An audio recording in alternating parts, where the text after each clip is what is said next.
नमो India, मैं हूं SR5। स्वागत है आपका वर्ल्ड अफेयर्स हिंदी में। तो आइए समझते हैं कि आखिर मामला क्या है। जब आप एक ऐसे आर्टिकल देखते हो जहां यह स्पष्ट कराया जा रहा है कि दुनिया का कोई भी देश भारत से अधिक विमान नहीं खरीद रहा है, आखिर क्यों? भारत को इतनी आखिर कौन सी मजबूरी आने लगी कि अब ये विमानों की संख्या आए दिन बढ़ाते जा रहे हैं। ऐसे विषय में टाटा, इंडिगो, ऐसे कुछ अतिरिक्त यूरोपियन कंट्री का भी नाम यहाँ पे जुड़ता है। ऐसे में क्या है मामला और बीजेपी सरकार का कितना बड़ा योगदान है या फिर ये सरकार का कोई नई नीति है? इन सभी विषयों के ऊपर आइए स्टेप बाय स्टेप समझते हैं। इन वीडियो को बारीकी से समझने से पहले हमारे पास कुछ ऐसे विषयों की जानकारी होनी चाहिए ताकि आप इस सब्जेक्ट को बारीकी पूर्वक समझ पाओ। वो ये कि देखो, इंडिया की आबादी करीबन माना जाता है कि 142 करोड़ है, लेकिन इसमें से मात्र 3% लोग ही, अब अंदाजा लगाओ, करीब 4.2 करोड़, एक छोटा सा संख्या लोग ही, इतने ही मात्र प्लेन में चला करते हैं, यानी ये लोग यात्रा कर पाते हैं। 3% हमारे देश की आबादी। अब सवाल ये है कि इतना कम आबादी जब सफ़र करते हैं तो फिर विश्व लेवल में बाकी देशों से हम अधिक विमान क्यों खरीद रहे हैं? आखिर क्या है इसके पीछे मजबूरी, ये जानने वाली बात होगा। यहाँ आप ये भी देखते हो कि विमानन मंत्री की ओर से कहा गया है कि बीजेपी सरकार यानी मोदी सरकार के कार्यकाल में 9 साल के अंतर्गत अगर देखा जाए तो एयरपोर्ट की अगर बात करूं मैं तो 74 से बढ़ा के यानी लगभग दोगुनी की बात की जा रही है, 148 कर दी गई है। यहाँ ख़त्म नहीं होता है मामला भाई साहब। फिर 2030 आने से पहले ही शायद 230 तक ये संख्या खुला दी जाएगी, ऐसा कुछ संभावना लगाया जा रहा है। एक तरह से गवर्नमेंट अपनी टारगेट लेके चल रही है। अब आखिर इतना क्यों कर रही है? क्योंकि जब आप देख रहे हो पीछे की 3% लोग ही यात्रा करेंगे, इसके बावजूद भी ऐसा क्या आने वाले दिनों में ये यात्रा परसेंटेज बढ़ेंगे क्या? ये जानने वाली बात होगा। लोग जहाँ पे ट्रेनों में चलना पसंद ज़्यादा करते हैं इंडिया के लोग, वहाँ क्या बाकी लोग अट्रैक्ट होंगे और ये मिडिल क्लास के लिए कैसे फायदेमंद होगा, ये भी आगे स्टेप में समझेंगे। लेकिन 2024 भाई साहब बहुत ज़्यादा निकट आता दिख रहा है। ऐसे में सरकार जो कार्य कर रही है वो अपनी कार्य तो गिनवाना चाहेगी ना। तो कहीं ना कहीं जब आपने पीछे देखा 9 साल का जिक्र हुआ तो बीजेपी अपनी चुनाव प्रसार के लिए भी एक तरह से प्रमोट करने की प्रक्रिया में ये सब बता रहा है, और कहीं ना कहीं बताना भी चाहिए। जब उन्होंने किया है तो ये बता सकते हैं। यहाँ साथ में आप ये भी देखते हो कि विमानन मंत्री जिनका नाम सिंधिया जी है, इनके ओर से कहा जा रहा है कि $15 बिलियन और ये देंगे। ठीक है, अभी इसमें इन्वेस्टमेंट करेंगे या फिर क्या करेंगे ये देखने वाली बात होगा। लेकिन उससे पहले आप यहाँ पे देखो, $11 अरब पहले ही निवेश कर दिया गया है, उससे अधिक। तो ये एक बड़ी, एक तरह से आप समझो कि एक बड़ा मुद्दा ही है, क्योंकि आप इसे हल्के में नहीं ले सकते हो। इससे कहीं ना कहीं 142 करोड़ देशवासी जुड़ जा रहे हैं, कहीं ना कहीं डायरेक्टली। और यहाँ आप ये भी देखो कि भारत इतना विमान विश्व के बाकी देशों से अधिक क्यों खरीद रहा है और बाकी देश इससे कम क्यों खरीद रहे हैं। इससे पीछे एक और लॉजिक वाला कहानी ये हो जाता है, जैसे कि पीछे आपने देखा कि सरकार ने ऐसा किया, ठीक है, सरकार ने कुछ सोच के ही किया होगा। वीडियो के अंत होते होते आप पूरा चीज़ समझ जाओगे।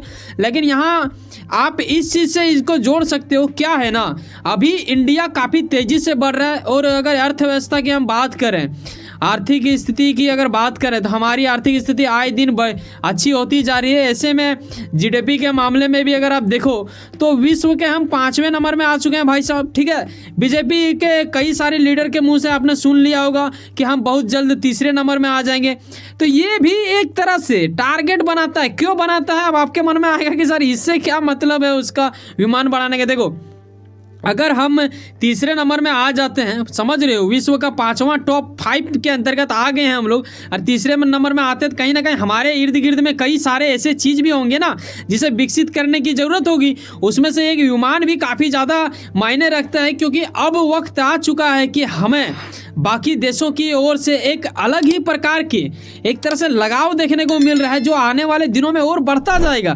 तो ये सोच के भी सरकार ऐसा कर रही है। दूसरी बात, आप इस चीज़ से भी जोड़ लो, अगर 2016 की अगर मैं बात करूं, कुछ ऐसे योजनाओं के बारे जिसके बारे आपको पता होना चाहिए। अगर आपको नहीं पता है तो ये आपके लिए थोड़ा क्या ही बोले कि ये चीज़ बखूबी आपको पता होना चाहिए। क्या हो रहा है कि यहाँ पे 2500 रुपये, मात्र 2500 रुपये में पर सीट को रखा गया है 1 घंटे के लिए।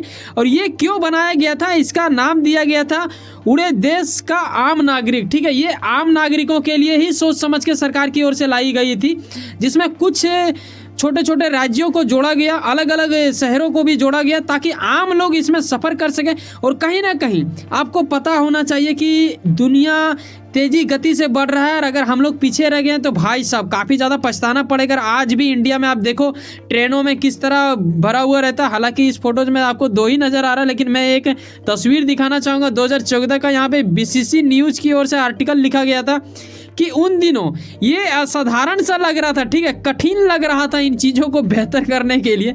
ये आप देख रहे हो नीचे ट्रेनों की ट्रेन का यहाँ एक फोटो दिख रहा है आपको, जिसमें आबादी आप ज़रा गौर करके देखेंगे तो आप गिन नहीं पाओगे, इतना ज़्यादा लोग इसमें मतलब चढ़ गए हैं। तो ये हालात था उन दिनों, लेकिन इस चीज़ को भी कहीं ना कहीं सुधारने की जद्दोजहद प्रयास किया गया है। सरकार की ओर से कुछ ऐसा प्रस्तुत किया गया ताकि लोग इधर खींचे आए। लेकिन आपके मन में सवाल आ रहा होगा कि मैं बार बार बोल रहा हूँ कि विमान की संख्या बढ़ाई जा रही है, लेकिन आपके मन में ये तो जरूर आ रहा होगा कि सर कितनी बढ़ाई जा रही है, क्या ही आप बोल रहे हो, वो चीज़ तो बताओ। वो भी आप समझोगे, लेकिन उससे पहले ये भी समझना जरूरी होता है।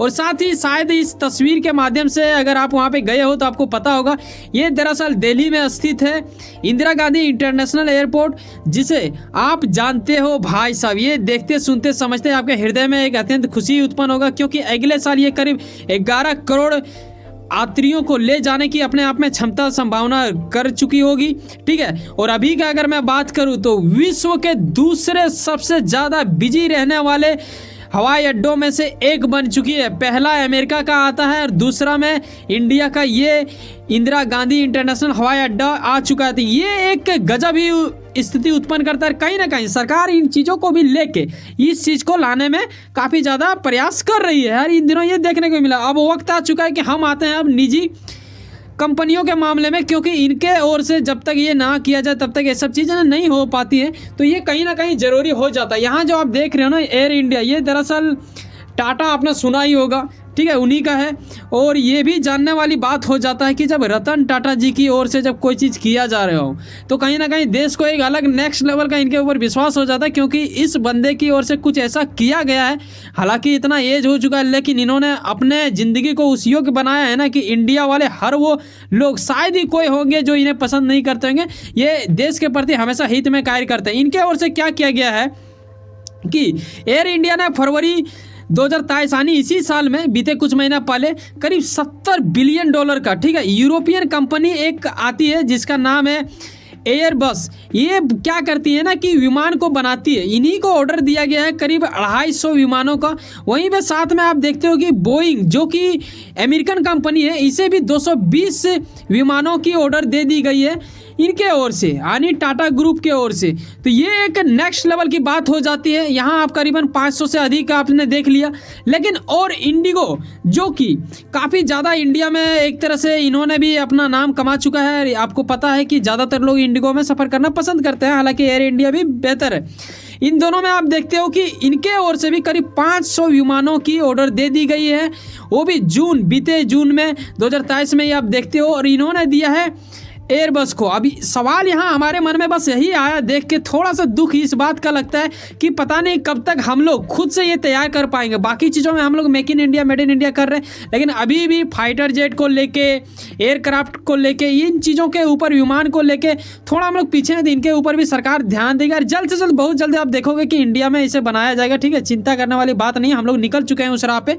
तो ये आप देखते हो करीब 1000 से भी अधिक विमानों की ऑर्डर इसी साल दे दिया गया है। इसीलिए अब विश्व के बाकी देशों से तुलना करो तो इंडिया काफ़ी ज़्यादा विमानों की मांग कर रही है।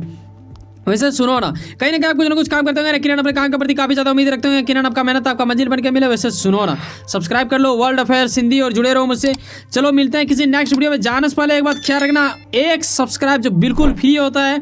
अगर वाकई में लगता है आपको कि हमारे अंदर वो गुणवत्ता है, मैं आपको सही चीज़ बता पाता हूँ, तो करके जाना। और बताना चाहेंगे, अगर संख्या देख रहे हो कि छोटी सी संख्याएं क्या ही करें, तो बताना चाहेंगे ये संख्या आने वाले दिनों में बढ़ती जाएगी। और उस संख्या का हिस्सा आप भी अगर होंगे तो यकीनन आप इस फैमिली का हिस्सा रहेंगे और आने वाले दिनों में जुड़ जाओ यार, अच्छी बात होगी। हम सब मिल के रहते हैं, विश्व लेवल की बातें करते हैं आपके साथ। चलो मिलते हैं किसी नेक्स्ट वीडियो में। बाय, जय हिंद, जय भारत।